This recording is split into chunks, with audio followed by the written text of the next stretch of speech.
এবার চোখ বন্ধ করে সমস্ত পার্থিব ও অপার্থিব জগৎকে এক মহাবিশ্বের প্রকাশ হিসেবে চিন্তা করো।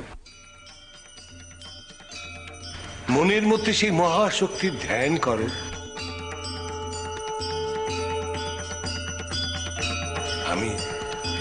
আমি তোমার কানে বীজ মন্ত্র দেব।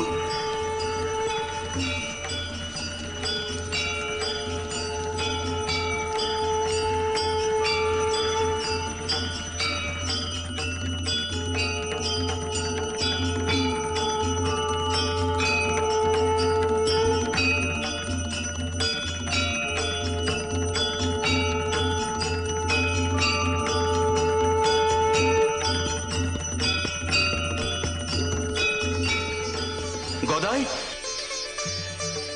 এই গদাই, গদাই। কেনারাম ঠাকুর, আপনাকে বলা হয়নি এ ওর একটা দশা। ছোটবেলা থেকে নানা পবিত্র মুহূর্তে ওর এরকম বাহ্য জ্ঞান শূন্য ভাব হতো। এবার অবশ্য অনেকদিন বাদে হলো। অনেকেই বলেন এটা নাকি ওর ভাব সমাধি। গদাই, এই গদাই। তাই বোধহয় হবে জানেন, একটু আগে আপনি ওর কানে বীজ মন্ত্র পড়লেন তো।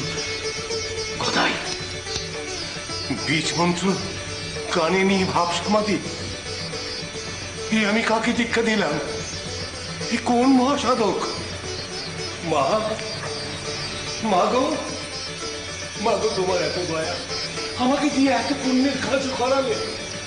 আমি অনেককে দীক্ষা দিয়েছি মা, কিন্তু এমন গভীর আধার আমি কখনো পাইনি। ভট্টাচ মশাই, ভট্টাচ মশাই, আজ আমার জীবন ধন্য হলো। না না না, আপনি উতলা হবেন না। ওর এ ভাব আমি চিনি, আমি জানি। ছোটবেলায় ওর এরকম ভাব হলে মা ওর কানের কাছে ঠাকুরের নাম করতেন, আর তাতেই ও প্রকৃতিস্থ হতো। ওর পূর্বাবস্থায় ও আবার ফিরে আসতো। আপনি যদি অনুমতি করেন তাহলে আমি ওর কানের কাছে শ্রী ভগবানের নাম উচ্চারণ করি। ভাব সমাধি কি আমি বুঝি? আপনি আপনি পবিত্র ভাব সমাধি ভাঙবেন? তাকিয়ে দেখুন ওর দিকে। বড়া ভয় করা মাতৃভাবে লীন, ও যে দেবী শক্তির সাথে একাকার এখন। না না, ওকে ওকে প্রকৃতিস্থ করতে না পারলে এই দীক্ষা অনুষ্ঠান যে ব্যর্থ হয়ে যাবে, অসম্পূর্ণ থেকে যাবে। হ্যাঁ, তা তো বটেই। আমারও তো গুরু আচার সম্পূর্ণ পালন করা হবে না। তবে ঠিক আছে, আপনি যা ভালো বোঝেন তাই করুন।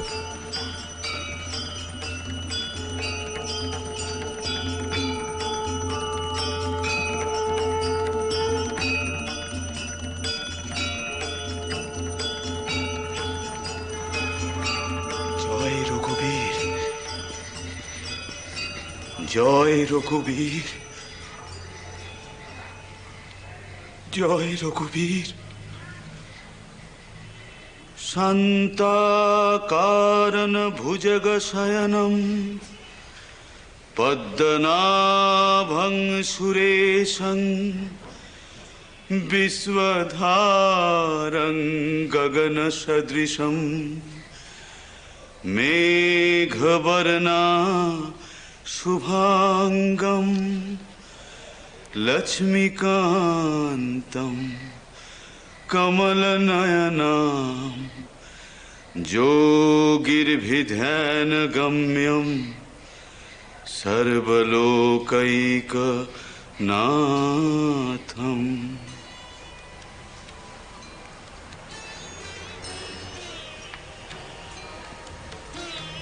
হে ভক্ত দুঃখ হারিণী, তুমি প্রসন্ন হও।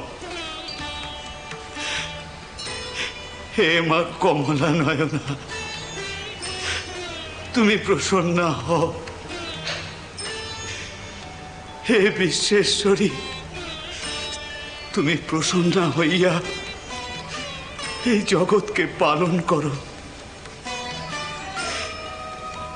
হে মা বিশ্বেশ্বরী,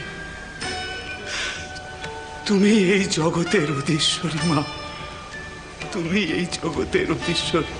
देवी प्रपन्नार्ति हरे प्रसीद, प्रसीद मातर जगदखिलस्य, प्रसीद विश्वेश्वरी पाहि विश्वं तमेश्वरी देवी चराचरस्य।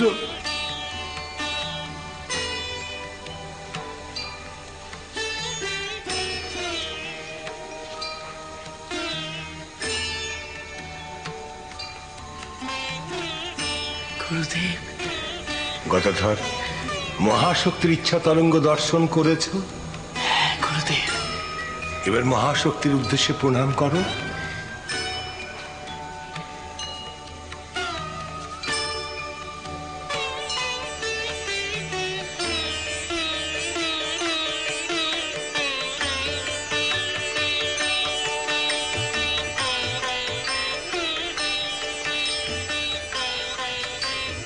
এবার গুরুদেবকে প্রণাম করো।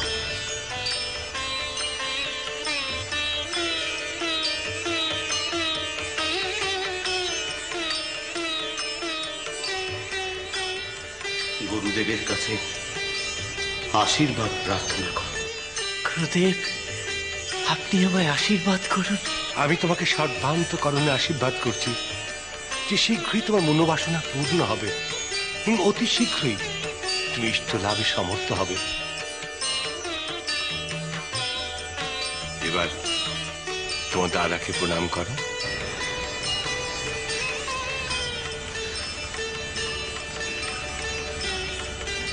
ওরে থাক থাক থাক থাক, যাও এবার গুরুদেবকে সঙ্গে করে নিয়ে গিয়ে আসনে বসিয়ে নিজের হাতে প্রসাদ ও মিষ্টান্ন পরিবেশন করো। তার আগে তুমি বলো তো, কে তুমি? কে তুমি হৃদয় হরণ? কোন পুণ্য কাজের জন্য তুমি ধরাধামে অবতীর্ণ হয়েছ? আমি তোমাকে দীক্ষা দিয়েছি, কিন্তু সেটা শুধু উপলক্ষ মাত্র, সবই মায়ের খেলা। তোমার মতো শিষ্য পেয়ে আমার ইহকাল পরকাল সব ধন্য হয়ে গেছে। শুধু তুমি বলো, তুমি কে? কে তুমি?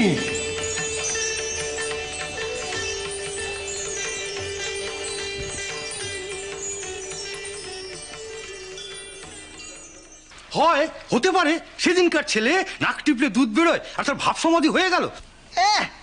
ছেলের হাতের মোয়া, আমরা এত কাল ধরে রগড়াচ্ছি। আগে কেনারাম বাবু কি মিছে কথা বলেছেন? উনি নিজে বলেছেন যে জীবনে কখনো এমনটা দেখেননি। উনি না দেখলে কি হবে, আমি এরকম অনেক দেখেছি। হয়েছ? কোথায় দেখেছেন? কোথায় দেখেছি? কালীঘাটের মন্দিরে দেখেছি, তারকেশ্বরের মন্দিরে দেখেছি, গঙ্গাসাগরের মেলায় দেখেছি, গাজনের চড়কে দেখেছি। অশিক্ষিত মানুষের দল সব ছাইভস্য মেখে সাধু হয়ে ঢং ধরে বসে আছে। এসব হচ্ছে লোক ঠকানো কাজ, বুঝলে? না, আমার কিন্তু তা মনে হয় না। আপনারা বরং একটু বসুন, আমি আপনাদের শরবতের ব্যবস্থা দেখি। ঠিক আছে, ঠিক আছে। আপনারা বসুন। তোমার কি মনে হয় মন্ত্রতন্ত্র জানে না, মাটার ওপর শুধু ভর করলেন? না মানে আমি শুনেছি যে এ ভাব ওর নতুন নয়, 7-8 বছর বয়স থেকেই নাকি ওর এরকম হয়। এরকম হয়? কিরকম হয়? শুনেছি ছোটবেলায় একবার এই গ্রামের আল ধরে বিকেলবেলায় টোকায় করে মুড়ি খেতে খেতে যাচ্ছিল। সেই সময় আকাশে কালো মেঘের ওপর সাদা বকের শাড়ি দেখে ওর নাকি এরকম বাহ্যজ্ঞান লোপ হয়েছিল। ব্যাখ্যা করো, ব্যাখ্যা করো। বাহ্যজ্ঞান লোপ পেলেই তো হলো না। ব্যাখ্যা আমি কোত্থেকে দেব? যার হয়েছিল সে দিতে পারে। তবে আমি ওর প্রতিবেশী শিহর গ্রামের এক বৃদ্ধের মুখে শুনেছি। এই তো সেদিন আমি কথায় কথায় জানতে চাইলাম তার কাছে। কেন তোমার জানার ইচ্ছা হয়েছিল কেন? কি বলি, আসলে ওই গোবিন্দজির পা ভেঙে যাওয়ার পর তারপর আবার সেই ভাঙা বিগ্রহমূর্তির পা জুড়ে নিয়ে পুজো করার যে বিচিত্র বিধান ওই গদাধর ঠাকুর দিয়েছিলেন, তাতে তো আপনাদের মতো সব তাবড়ো তাবড়ো পণ্ডিতেরাও কাত হয়ে গিয়েছিলেন। হাসছো? ইয়ার কি হচ্ছে আমার সঙ্গে? আগে না, মাফ করবেন। আসলে এই সমস্ত শুনেই ওর প্রতি জানার কৌতূহল আমার আরো বেড়ে যায়। আমি এও শুনেছি যে মন্দির প্রতিষ্ঠাকালে যদিও ওর দাদা রামকুমার চট্টোপাধ্যায় সমস্ত বৈদিক কাজকর্ম করেছিলেন, ও কিন্তু তাতে অংশগ্রহণ করেনি। এও শুনেছি ও নাকি আজও ওই মন্দিরের প্রসাদী অন্ন গ্রহণ করে না। হ্যাঁ, লক্ষণ তো খারাপ ছিল না। এই সমস্ত শুনেই ওর প্রতি আমার জানার আগ্রহ আরো বেড়ে যায়। তারপর জনে জনে জিজ্ঞাসা করে যেটুকু শুনেছি তাই জেনেছি। আমিও ছোটবেলা সম্পর্কে শুনেছি যে একবার নাকি ওই গ্রামের মেয়ে বউদের সঙ্গে ও মা বিশালাক্ষীর মন্দিরে যাচ্ছিল পুজো দিতে। সেই সময় ওর উপর মা বিশালাক্ষীর ভর হয়েছিল। আর একবার এই শিবযাত্রায় শিব সেজে ওর নাকি শিবের ভরা হয়েছিল। বুঝলু কি, সব সাজানো, বক দেখা ভাব, মন্দিরে যেতে ভাব, পালা গাইতে গিয়ে ভাব, ভাব যেন খোলামকুচি বাতাসে ছড়িয়ে আসে। যার আসে তার হয়তো অমন করেই আসে। বাজে বকো না, তাও তোমার কাজে যাও। আমি চললাম, তবে যাবার আগে আমি আপনাদের একটা কথা বলে যাই। আগে আমি ওকে একরকম ভাবতাম, আর আপনাদের অন্যরকম ভাবতাম। এখন কিন্তু সব যেন কিরকম পাল্টে যাচ্ছে। কি ভাবতে আমাদের? হ্যাঁ, এটা খারাপ উপসর্গ। ওহে, তোমার সাগরেদকে সামলাও, এসব কি কথাবার্তা হে? কি বলি বলুন, এখন রাসমণির জামাই যা বাদ্যিটা বাজাচ্ছে তাতে নাচা ছাড়া কলকাতার আর কোনো গতিক নেই। কথাটা শুনলেন? ভুল নয়, আর কথাটা যে ভুল নয় সে প্রমাণ তো সেদিন হাতে নাতে পেলেন। আমাদের ফিটনে করে নিয়ে গিয়ে রানীমার সামনে কি হেনস্থাই না করলেন। ওই রামকুমার ভট্টাচ এক তুড়িতে কালীকৃষ্ণ সব একাকার করে দিল। তা আপনি তো কাছে ছিলেন, কিছু বলতে পারলেন না?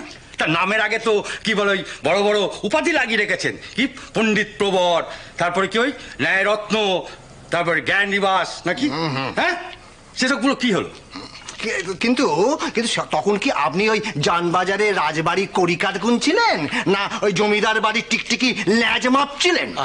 মিটিয়ে নিন, মিটিয়ে নিন, নিজেদের মধ্যে বিবাদ বিসম্বাদ করবেন না। আরে কোথাকার কোন এদো গ্রাম কামারপুকুর থেকে দু ভাই এলো আর কলকাতার পণ্ডিতদের একবারে ধুড়ি নেড়ে দিল। এতই সোজা? হ্যাঁ, কি জানি।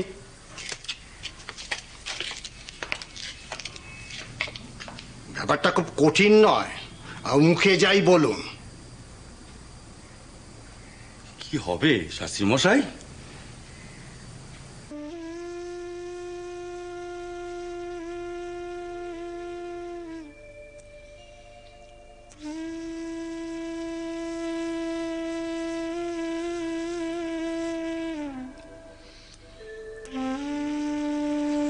ভট্টাচার্য মশাই কি ভাবছেন? না তেমন কিছু না। আপনি ছোট ভট্টাচার্যকে মায়ের মন্দিরে পুজো করার কথা বলে দিয়েছেন? বলার কি আছে, ও তো রাজি আছে। খাজাঞ্চি খাতায় আমি ওর নাম লিখতে বলে দিয়েছি মায়ের মন্দিরের পূজক হিসেবে, আর আপনার নামটা আমি রাধা গোবিন্দজির মন্দিরের পূজক হিসেবে লিখতে বলে দিয়েছি। আচ্ছা, ছোট ভট্টাচার্যের মাইনে কড়ির ব্যাপারটা? সে যাও কিছু আপনি ঠিক করে দেবেন, তবে একটা কথা, এসব মাইনে করি টাকা পয়সা এসব কথা যেন গদায়ের সামনে আপনি উচ্চারণ করবেন না। দেবল ব্রাহ্মণের বৃত্তি ও ঘেন্না করে। এ কি বলছেন? ঠিকই বলছি। রানী রাসমণির মন্দিরের পুরোহিত এই কাজও ঘেন্না করে? হ্যাঁ সেজবাবু, ও আমার ভাই বলে বলছি না, ওর ঈশ্বর বোধ কিন্তু সম্পূর্ণ আলাদা। দেবতা ওর কাছে আসে কোনো নির্দিষ্ট ঠিকানা ধরে নয়, আসে ওর মনের তাগিদে। আর একবার ও যখন ওই মন্দিরের দায়িত্ব নিতে স্বীকৃত হয়েছে, তখন মা যদি কোনো অঘটন না ঘটান, তাহলে আপনারা ওকে দেখবেন, চিনবেন, জানবেন। ও কিন্তু সম্পূর্ণ আলাদা আলাদা মানুষ, আমাদের 5 জনের মতো নয়। ওর সে পরিচয় আমি আগেই পেয়েছি, তাই তো আগ বাড়িয়ে ওকে মায়ের বেশকার হিসেবে নিযুক্ত করেছিলাম। তবে দেবল ব্রাহ্মণের কাজ ওর যে পছন্দ নয় সেটা ভাবিনি। ভাবতে খারাপও লাগে, সেটা আমি জানি, কিন্তু ও যেমন ও তেমনই। সত্যি কথা বলতে কি, এই মন্দিরের কাজে ও যে এত শিগগিরই মত দিয়ে দেবে এটা কিন্তু আমি স্বপ্নেও ভাবিনি। এই তো যখন মহেশবাবু এই মন্দির প্রতিষ্ঠার ব্যাপারে আমাকে মত করাতে এসেছিলেন, তখন কিন্তু ও কম প্রতিবন্ধকতার সৃষ্টি করেন। কি জানেন, ছোটবেলা থেকেই একটা গরিব ব্রাহ্মণ পরিবারের ছেলে হয়েও ও কিন্তু গোড়া থেকেই আমাকে বলে আসছে ওই চাল কলা বাঁধা বিদ্যেও শিখবে না, যেমনটি আপনাকে আমি আগেই বলেছিলাম। তাই মন্দিরের ব্যাপারে ও মত দেওয়াতে আমি সত্যি খুব অবাক হয়ে গেছি। কি জানি, হয়তো আমার এই শরীর গতি খারাপ দেখেই ও হয়তো ওর ওই জেদ ছেড়েছে। সে যাই হোক, আমার গদাধরকে খুব ভালো লেগেছে, আর সঙ্গে রানীমার।